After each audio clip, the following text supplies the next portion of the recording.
નમસ્કાર વિદ્યાર્થી મિત્રો, હું ભરત અડિયા. ભારત સ્કોલર યુટ્યુબ ચેનલ પર આપ સૌનું હાર્દિક સ્વાગત છે. વિદ્યાર્થી મિત્રો, આજે ધોરણ 10 ની અંદર દ્વિઘાત સમીકરણની અંદર સ્વાધ્યાય 4.3 જોવાનું છે. એ પહેલા આપણે જોવાનું છે કે 4.3 ની અંદર કયા શેના દાખલા છે. તો એની અંદર આપણે જોવાનું છે બીજના સ્વરૂપો. બીજના સ્વરૂપો કોને કહેવાય? તો આપણે આની પહેલા આપણે એક જોયું હતું કે પ્રમાણિત સ્વરૂપ એટલે કે ax નો વર્ગ પ્લસ bx પ્લસ c બરાબર 0, જ્યાં a નોટ ઇક્વલ ટુ શું હતું? 0 હતું. આ આપણું પ્રમાણિત સ્વરૂપ છે, બરાબર, દ્વિઘાત સમીકરણનું. હવે આના આપણે અવયવ પાડી અને આપણે બીજ મળતા હતા, બરાબર, જે આપણે એને ઉકેલ કહેતા હતા. તો ઉકેલના આપણે સ્વરૂપ જોવાના છે. અત્યાર સુધી આપણે શું કર્યું હતું કે આપણે પહેલા પ્રથમ પદ અને અંતિમ પદના સહગુણકનો ગુણાકાર કર્યો હતો, પછી એના અવયવ પાડ્યા હતા. અવયવ પાડીને એવા પદ મેળવ્યા હતા કે જેનો સરવાળો બાદબાકી કરો તો મધ્યમ પદ મળે. પછી એમાંથી સામાન્ય લીધા હતા અને આપણે છેલ્લે ઉકેલ મળતા હતા અને બીજ મળતા હતા, બરાબર. હવે શું કે છેલ્લે આપણે પહોંચતા કે બીજના સ્વરૂપો, કે હવે આપણે અવયવ નથી પાડવા, બરાબર. અવયવ પાડ્યા વગર આપણે કહી શકશું કે ના અવયવ મળે કે ન મળે, અને મળે તો કેવા મળે? સમાન મળે, જુદા જુદા મળે કે મળે જ નહીં, બરાબર. પણ શેના વગર? તો કે અવયવ પાડ્યા વગર. તો એની માટે આપણી પાસે એક સૂત્ર છે. કયું છે? તો કે વિવેચકનું. વિવેચકનું સૂત્ર એટલે કે d બરાબર b² - 4ac, બરાબર. આ સૂત્રનો ઉપયોગ કરી અને આપણે નક્કી કરવાનું કે આ આપેલું જે સમીકરણ છે, દ્વિઘાત સમીકરણ છે, એમના મૂલ્યો મળે તો કેટલા મળે અને કેવા મળે, બરાબર. તો હવે જો કઈ રીતનું થાય ધ્યાન આપજો. જો તમે આ વિવેચકનું મૂલ્ય એટલે વિવેચક એટલે કે d નું મૂલ્ય 0 કરતા કેવું હોય? મોટું. 0 કરતા મોટું એટલે ધન મળે. જ્યારે એમનું મૂલ્ય 0 કરતા મોટું હોય ત્યારે કહેવાનું કે આના બીજ છે એ કેવા મળે છે? ભિન્ન મળે. એટલે કે બીજ કેવા મળે છે?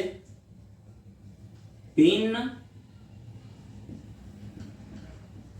વાસ્તવિક બીજ મળે, બરાબર. ક્યારે? તો કે વિવેચકનું મૂલ્ય કેવું હોય? તો 0 કરતા મોટું એટલે ધન હોય ત્યારે. જ્યારે વિવેચકનું મૂલ્ય પરફેક્ટ 0 હોય ત્યારે એના જે મૂલ્યો છે, બરાબર, આના જે આપણે શું કે બીજ છે એ બીજ કેવા મળે? તો કે સમાન બીજ મળે. કેવા મળે? સમાન, બરાબર. તો લખવાનું સમાન વાસ્તવિક બીજ મળે, બરાબર. અને જ્યારે વિવેચક d નું મૂલ્ય 0 કરતા નાનું એટલે કે ઋણ સંખ્યામાં હોય, બરાબર, ત્યારે શું કહેવાનું? કે વાસ્તવિક બીજ મળે જ નહીં, બરાબર. વાસ્તવિક બીજ મળે નહીં. સાંભળજો, ફરી વાર કહું છું કે આપણે પહેલા અવયવ પાડતા હતા અને પછી આપણે એના ઉકેલ મેળવતા હતા. હવે આપણે ઉકેલ નથી મેળવવાનો અને ડાયરેક્ટ આપણે કહેવાનું છે કે શું આના બીજ મળે, આના ઉકેલ મળે. ઉકેલ મળે તો કેવો મળે? અલગ અલગ મળે, સમાન મળે કે ના મળે?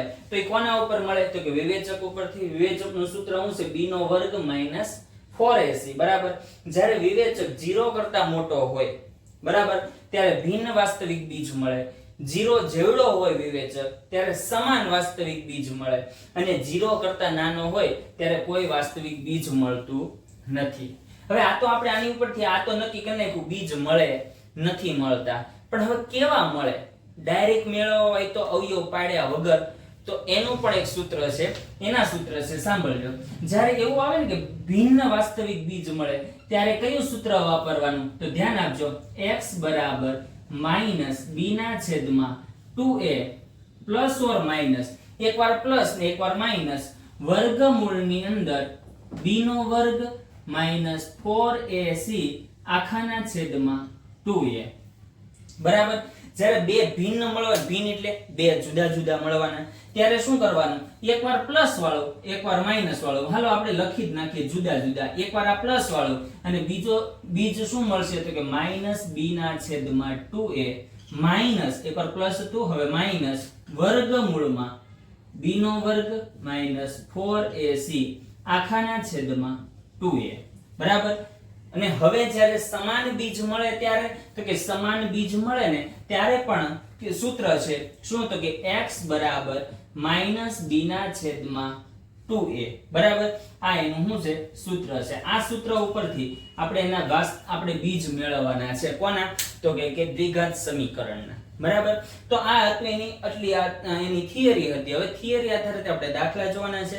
ફરી એકવાર રિપીટ કરાવી દઉં છું, ધ્યાન આપજો કે આ પ્રમાણિત સ્વરૂપ છે. પ્રમાણિત સ્વરૂપ ઉપરથી ડાયરેક્ટ આપણે દ્વિઘાત સમીકરણ ઉપરથી ડાયરેક્ટ કહેવાનું છે કે આના બીજ મળશે કે નહીં મળે. બરાબર. એ કોના આધારે? તો કે વિવેચકનું જે સૂત્ર છે એના આધારે. એના આધારે આપણે ખબર પડશે કે જુદા જુદા મળશે કે સમાન મળશે. બરાબર. અને જુદા જુદા મળશે તો સૂત્ર કયું છે? તો કે આ સૂત્ર છે. આ સૂત્રમાં કિંમત મૂકી અને એના શું મેળવવાના છે? દાખલાનો આપણે જવાબ મેળવવાનો છે. અને જો સમાન વાસ્તવિક બીજ હોય તો એનું સૂત્ર આ છે. બરાબર. આ સૂત્રના આધારે આપણે હવે સ્વાધ્યાયના દાખલા જોવાનું છે. સ્વાધ્યાય 4.3 ના દાખલા. બરાબર. જો તમને આ દાખલાની જે થિયરી છે એ જો તમને સરળતાથી સમજાઈ ગઈ હોય તો વિડીયોને લાઈક કરી દેજો, શેર કરી દેજો અને ચેનલને સબસ્ક્રાઇબ કરી દેજો. હવે આપણે સ્વાધ્યાયના દાખલા ઉપર આવીએ. ચાલો હવે આપણે પહેલો દાખલો છે કે 2x નો વર્ગ - 3x + 5 બરાબર 0.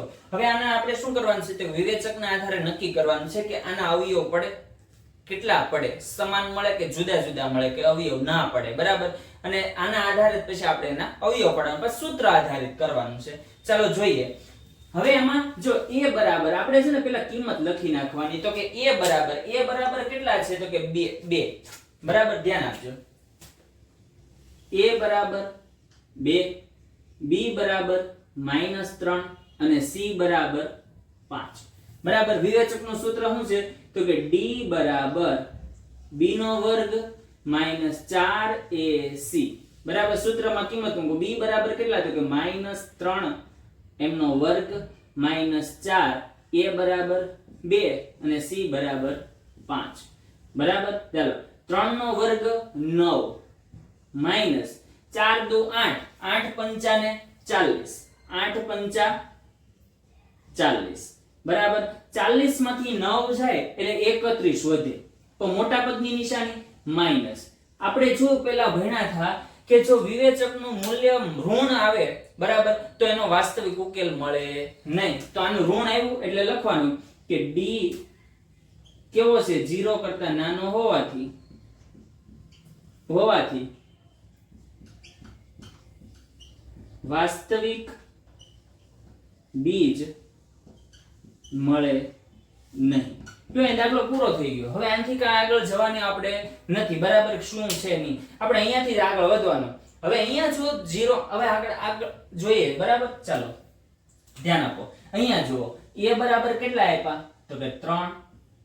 b બરાબર કેટલા? તો કે -4 વર્ગમૂળમાં 3 અને c બરાબર 4. બરાબર. વિવેચકનું મૂલ્ય d બરાબર b નો વર્ગ -4ac. ચલો અંદર કિંમત મૂકો. b બરાબર કેટલા? તો કે -4 વર્ગમૂળમાં 3 આખાનો વર્ગ -4 a બરાબર તો કે 3 b c બરાબર તો કે 4. ધ્યાન આપજો. 4 નો વર્ગ કેટલો? 16. અને જો વર્ગમૂળમાં 3 એનો વર્ગ કરો તો વર્ગ અને વર્ગમૂળ શું થાય? દૂર થઈ જાય એટલે સંખ્યા પોતે વધે. 4 નો વર્ગ 16, 16 તેરી ને 48 એટલે જવાબ કેટલો આવશે? 48. બરાબર. માઈનસ 4 તેરી 12. બરાબર. 12 ચોક 48. બરાબર. એટલે 48 માંથી 48 જાય એટલે શું આવે? 0. જ્યારે વિવેચકનું મૂલ્ય 0 આવે બરાબર એટલે એનો મતલબ શું કે d બરાબર 0 થાય. d બરાબર 0 હોય બરાબર તો બીજ કેવા મળે? તો કે બીજ કેવા મળે? સમાન મળે. બરાબર. તો લખવાનું કે સમાન વાસ્તવિક બીજ મળશે. કેવા મળશે? સમાન વાસ્તવિક બીજ. સમાન વાસ્તવિક બીજ હોય ત્યારે સૂત્ર શું છે? તો કે x બરાબર -b ના છેદમાં 2a -b ના છેદમાં 2a. બરાબર. -b બરાબર કેટલા છે? તો કે -4 વર્ગમૂળમાં 3 આખાના છેદમાં 2. a બરાબર કેટલા છે? તો કે 3. બરાબર. આવી જ રીતે બીજું બીજે આવી રીતે મળશે -4 વર્ગમૂળમાં 3 આખાના છેદમાં 2 કૌંસમાં a ની કિંમત કેટલી છે? 3. ધ્યાન આપજો. માઇનસ માઇનસ તો પ્લસ થઈ જશે 2 દુ 4 એટલે ઉપર વધશે 2 વર્ગમૂળમાં 3 છેદમાં 3 બરાબર અહીંયા પણ માઇનસ માઇનસ પ્લસ થઈ જશે 2 દુ 4 એટલે ઉપર વધશે 2 વર્ગમૂળમાં 3 છેદમાં 3 હવે જો આને છે ને ઉપરથી આપણે વર્ગમૂળ દૂર કરવું હોય તો અહીંયા શું થશે છેદમાં એટલે કે 2 ના છેદમાં વર્ગમૂળમાં 3 2 ના છેદમાં વર્ગમૂળમાં 3 સર આ કઈ રીતના તો ધ્યાન આપજો 100 આપણે જોઈએ 2 ગુણ્યા વર્ગમૂળમાં 3 છે બરાબર પૂર્ણ સંખ્યા 3 પૂર્ણ સંખ્યા છે એનો મતલબ શું થાય વર્ગમૂળમાં 3 ગુણ્યા વર્ગમૂળમાં 3 3 તેરી 9 વર્ગમૂળમાં 9 9 નું વર્ગમૂળ શું થાય 3 થાય બરાબર એટલે આવી રીતે જો વર્ગમૂળમાં 3 વર્ગમૂળમાં 3 ગયા તો વધ્યું હું 2 ના છેદમાં વર્ગમૂળમાં 3 આવી રીતે આપણે આ દાખલો જોયો હવે સેમ ટુ સેમ આપણે જોવાનું છે દાખલા નંબર 3 બરાબર એમાં પણ જો a બરાબર કેટલા છે 2 b બરાબર -6 અને c બરાબર કેટલા છે 3 વિવેચકનું સૂત્ર મૂકો d બરાબર b² - 4ac બરાબર આમાં સૂત્રમાં કિંમત મૂકો b એટલે કોણ તો કે -6 એમનો વર્ગ -4 a બરાબર કેટલા તો કે 2 b બરાબર કેટલા તો કે 3 6 નો વર્ગ 36 માઈનસ 4 દુ 8 8 તેરીને 24 બરાબર એટલે 36 માંથી 24 જાય તો વધે કેટલા તો 12 વધે કેટલા વધે 12 આ તમને કોણ મળ્યો વિવેચક d મળી ગયો હવે જો આપણે જોઈએ કે 0 કરતા નાનું હોય એટલે ઋણ થવાનું ઋણ થાય એટલે એનો કોઈ બીજ મળે નહીં 0 જેવડું જ હોય સરખા હોય બરાબર તો સમાન બીજ મળે સમાન બીજ આપણે જોઈ લીધા હવે 0 કરતા મોટું એટલે ધન સંખ્યા મળતી હોય ત્યારે એના બીજ મળે બરાબર બે વાસ્તવિક બીજ મળે પણ કેવા મળે જુદા જુદા તો એની માટે આપણે સૂત્ર લખ્યા હતા બરાબર તો સૂત્ર શું આવે તો કે -b ના છેદમાં 2a પ્લસ વર્ગમૂળમાં b² - 4ac આખાના છેદમાં 2a બરાબર એક આ સૂત્ર અને બીજું એક સૂત્ર આવે -b ના છેદમાં 2a હવે અહીં પ્લસ હતું હવે અહીંયા શું આવશે માઈનસ વર્ગમૂળમાં b² - 4ac આખાના છેદમાં 2a બરાબર ધ્યાન આપજો હવે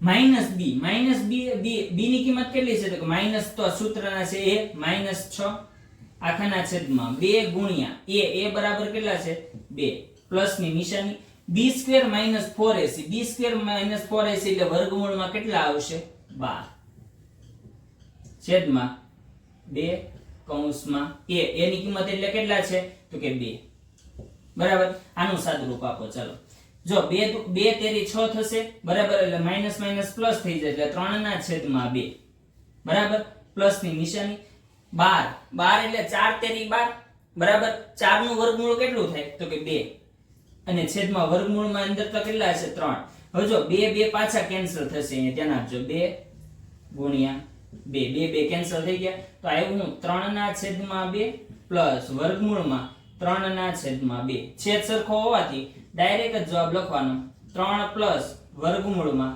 3 આખાના છેદમાં 2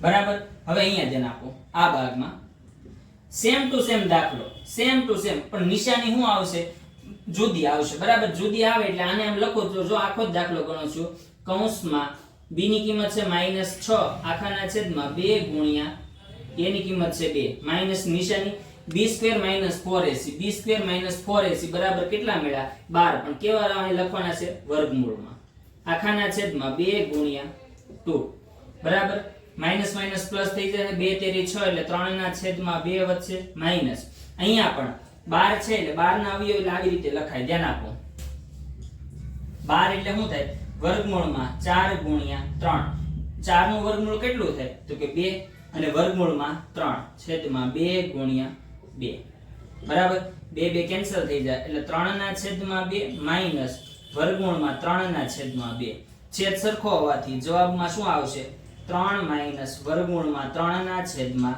2 અહીંયા તમારા દાખલા પ્રશ્ન 1 ના 3 દાખલા હતા 3 પૂરા થઈ ગયા 3 દાખલામાં શું હતું તો કે બધામાં આપણે વિવેચકનો ઉપયોગ કરીને નક્કી કરવાનું હતું કે વાસ્તવિક બીજ મળે કે નહીં મળે મળતા હોય તો કયા બીજ મળે બરાબર, એ જોઈ લીધું. જો તમને આ સરળતાથી સમજાઈ ગયું હોય તો વિડીયોને લાઈક કરો, શેર કરો અને ચેનલને સબસ્ક્રાઇબ કરો. હવે પછીના દાખલા આપણે નેક્સ્ટ લેક્ચરમાં જોઈશું.